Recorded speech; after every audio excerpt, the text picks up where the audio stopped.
Flags across the country are at half-staff this afternoon in honor of the U.S. service members and other victims killed in yesterday's terrorist attack in Afghanistan. This is video taken earlier just right outside of the Arkansas State Capitol. Flags will remain lowered until Monday afternoon. Good afternoon. Thank you for watching THV 11 News at Noon. I'm Michael Laird.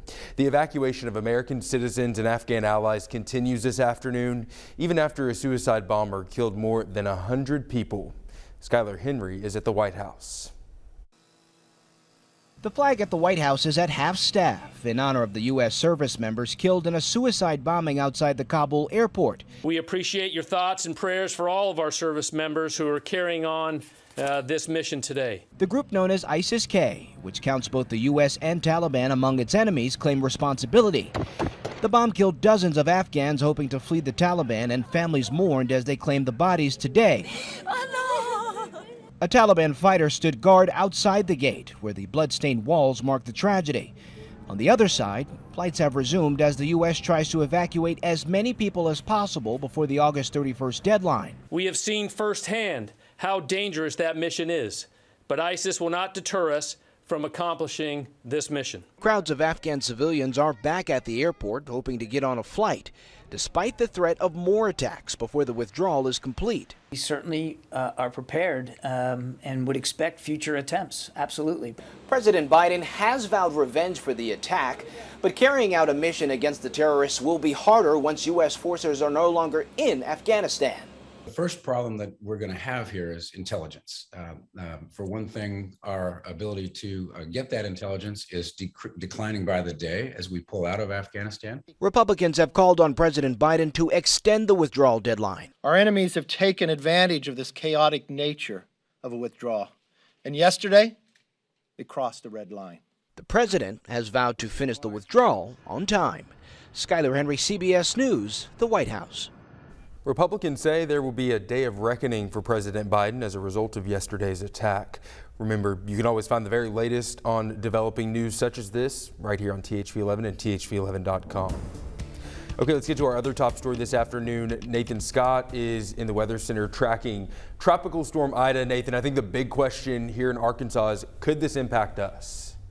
Michael, we could see a little bit of effects from Ida.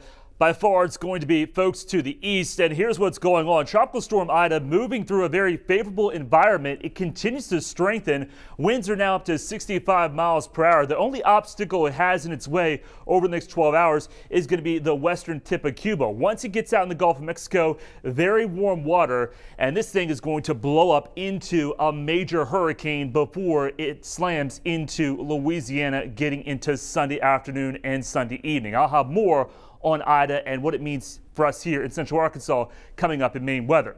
Visible satellite, we've got some clouds, mixture of sun and clouds out there right now. And check this out, temperatures are actually below 90 degrees for several locations. Over the past several days, we've been well into the 90s, so today will not be as hot. Those clouds not producing any rain at this time, but just like over the past couple days, there's going to be a few showers or storms that will bubble up with the daytime heating.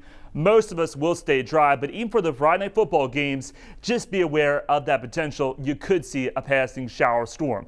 I'll have your weekend forecast coming up and also talk about what's the deal with Ida here in Arkansas a little bit later. New at noon, a Lonoke County Circuit judge has denied a request to block Cabot School District's mask mandate. Yesterday, Judge Barbara Elmore heard from parents who argued that the school does not have the authority to impose the requirement, but she ruled in favor of the district this morning, meaning its 30-day face covering policy will remain in effect until the school board reviews in the coming weeks. The news comes as the state grapples with the recent surge in new cases and hospitalizations. More than 2,300 new cases of the virus were reported in Arkansas yesterday. We're starting to see our daily numbers go down overall, but we still have a lot of work to do.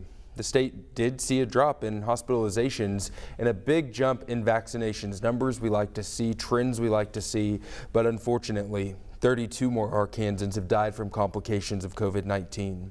What those numbers cannot show you is the impact on families. It's especially serious due to the Delta variant, which appears to cause severe cases more often, sometimes even in kids. THV 11's Ashley Godwin introduces us to the Simpson family and their struggle as their youngest daughter fights for her life. I'm sitting in an empty nursery right now doing this call. It's a house that's usually filled with a lot of love. Mom Claire, Dad Brandon, and their two daughters, Emerson and Evelyn. And of course, Grandma Mary, too. Our house is way too quiet and too many people are missing. This week, the youngest of the bunch, Evelyn, tested positive for COVID-19. At 8 months old and with chronic health conditions, she's one of the most vulnerable. Treatments are limited because of her age. You can't put her on a trach and vent because she is already on one, so there's just no backup plan. Right now, she's fighting for her life in the pediatric intensive care unit. Only Mom can go in and see her. Daddy is not allowed in. One caregiver, length of stay, so it's a hard reality, and lots of decisions for Mom to make by herself, and she's tired and alone, and it's horrible. I mean, COVID is horrible all the way around.